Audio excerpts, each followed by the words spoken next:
Hello നമസ്കാരം. SVTCM എന്ന ചാനലിലേക്ക് സ്വാഗതം. ഇന്നലെ ഉണ്ടായിരുന്നു അല്ലേ? അപ്പം നമുക്കത് ഇന്ന് നമ്മൾ പറയാൻ പോകുന്ന ടോപ്പിക്ക്, ഇപ്പം നാട്ടിൽ നല്ല മഴ പെയ്യുന്ന സമയമല്ലേ? അപ്പം മഴക്കാലത്തൊക്കെ നമ്മൾ നമ്മുടെ പഞ്ചസാര പാത്രം അല്ലെങ്കിൽ പഞ്ചസാര ഇങ്ങനെ കട്ടി പിടിച്ചൊക്കെ പോകാനുള്ളൊരു അതെ, അപ്പം അത് എങ്ങനെ ഒഴിവാക്കാം എന്നാണ് നമ്മൾ ഇന്ന് പറയാൻ പോകുന്നത്. അപ്പോൾ നമ്മൾ ചെയ്യാൻ പോകുന്നത് എന്താ ചെയ്യാം, ഗ്ലാസ് ജാറുകൾ നമുക്കത് ഉപയോഗിക്കാം അല്ലേ? പഞ്ചസാര ഇട്ട് ആൾക്കാർ പ്ലാസ്റ്റിക് ഉപയോഗിക്കും, പ്ലാസ്റ്റിക് ഉപയോഗിക്കരുത് അല്ലേ? അല്ലെ, പ്ലാസ്റ്റിക് നമ്മൾ ഇനി പാടെ അങ്ങോട്ട് ഒഴിവാക്കിക്കോ എന്നാണ് എൻ്റെ ഒരു അഭിപ്രായം. ഞങ്ങളിവിടെ മാക്സിമം ഗ്ലാസ്സിൽ നിലത്ത് വീണ പൊട്ടേക്ക് പോകും, എന്നാലും കുഴപ്പമില്ല, നമുക്ക് വേറെ വാങ്ങിക്കാം. പ്ലാസ്റ്റിക് ആകുമ്പോൾ പൊട്ടേ ഇല്ല, അതിങ്ങനെ ചരിഞ്ഞ് കളറൊക്കെ പോയി ഒരു വന്ധ്യ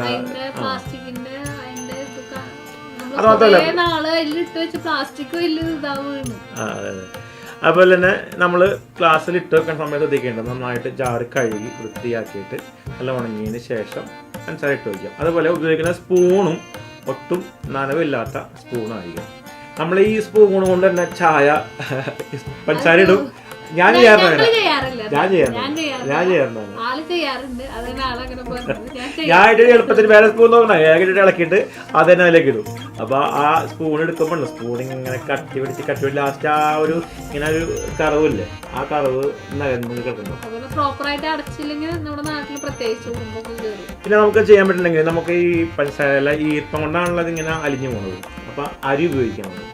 അരി ഈ ഈർപ്പം നാം വലിച്ചെടുക്കും. അപ്പോൾ നമ്മൾ ഈ പഞ്ചസാര പാത്രത്തിൽ ഒരു തുണിയിൽ ഇത്തിരി കൂടെ അരി കെട്ടിയിട്ട് അതിലിട്ട് വെച്ചിട്ടുണ്ടെങ്കിൽ ഈ പറഞ്ഞ ഈർപ്പം വലിച്ചെടുക്കും. അപ്പോൾ നമ്മൾ ചെറിയൊരു കോട്ടൺ തുണിയിൽ ഒരു കിഴി പോലെ കിഴി കെട്ടിയിട്ടുണ്ടെങ്കിൽ ഈ നമ്മുടെ പഞ്ചസാര ഇങ്ങനെ ലയിച്ച് അലിഞ്ഞു പോകില്ല. അതുപോലെ തന്നെ ഒരു ഗ്രാമ്പു പഞ്ചസാര പാത്രത്തിൽ രണ്ടുണ്ട് കാര്യം പറയുമ്പോൾ സൂര്യ പറഞ്ഞു സ്മെല്ലുണ്ടാവും. ഞാൻ പറയണത് നമ്മൾ പറയാണ്ട് നെയ്യപ്പം എന്നുണ്ടെങ്കിൽ രണ്ടുണ്ട് കാര്യം. അതുപോലെ ഗ്രാമ്പു പഞ്ചസാര ഇട്ടുണ്ടെങ്കിൽ രണ്ടുണ്ട് കാര്യം എന്തൊക്കെയാണ്, ഒരു 4-5 ഗ്രാമ്പു ഇട്ടുണ്ടെങ്കിൽ ചെറിയ നനവിനെയും ഈർപ്പത്തെയും വലിച്ചെടുക്കുക മാത്രമല്ല, പഞ്ചസാര എത്തുന്ന ഉറുമ്പുകളെ തുരത്താനും ഇതുപോലെ സഹായിക്കും. മണം മാത്രമല്ലേ, ഒരു വേഷം ഞാൻ മണം പറയുമോ? അല്ല, ഈ പഞ്ചസാരയിൽ എത്തുന്ന ഉറുമ്പില്ലേ, ഉറുമ്പ് വരാതിരിക്കാനും ഗ്രാമ്പു ഇട്ടിട്ടുണ്ടെങ്കിൽ സാധിക്കും. കാരണം എന്നുണ്ടെങ്കിൽ ഈ ഗ്രാമ്പൂവിൻ്റെ അസഹനീയമായിട്ടുള്ള ഗന്ധം ഉണ്ടല്ലോ, അത് ഉറുമ്പിന് ഇഷ്ടമല്ല. അതുകൊണ്ട് പഞ്ചസാരയിൽ നമുക്ക് ഗ്രാമ്പ് ഇട്ട് വയ്ക്കാം. അതുപോലെ തന്നെ ബ്ലോട്ടിംഗ് പേപ്പർ എടുത്ത് വെച്ചിട്ടുണ്ടെങ്കിൽ ആ കേസിൽ നിങ്ങൾക്ക് ആർക്കും രണ്ടഭിപ്രായം ഉണ്ടാവില്ല. അപ്പോൾ പഞ്ചസാര നിറയ്ക്കണ മുമ്പ് തന്നെ അതിൽ അടിയിലായിട്ട് ഒരു കഷ്ണം ബ്ലോട്ടിംഗ് പേപ്പർ ഇട്ട് വയ്ക്കണമെങ്കിൽ നനവോ ഈർപ്പം ഉണ്ടെങ്കിൽ അത് ഈ ബ്ലോട്ടിംഗ് പേപ്പർ വലിച്ചെടുക്കും. മാത്രമല്ല പഞ്ചസാര എപ്പോഴും നന്നായിട്ട് ഡ്രൈ ആയിട്ട് തന്നെ ഇരിക്കുകയും ചെയ്യും. പിന്നെ എന്താ അറിയാമോ,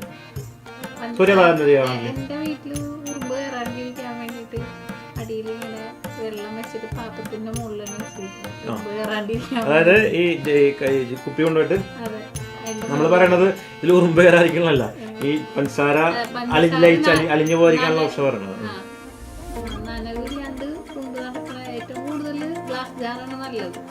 അപ്പോൾ ഞാൻ പറഞ്ഞത് ഇതിലെ നനവില്ലാതിരിക്കാനും ഉറുമ്പ് കയറാതിരിക്കാനും പഞ്ചസാര നിറച്ചതിന് ശേഷം അതിന് മേലെ കറുകപ്പെട്ട അല്ലെങ്കിൽ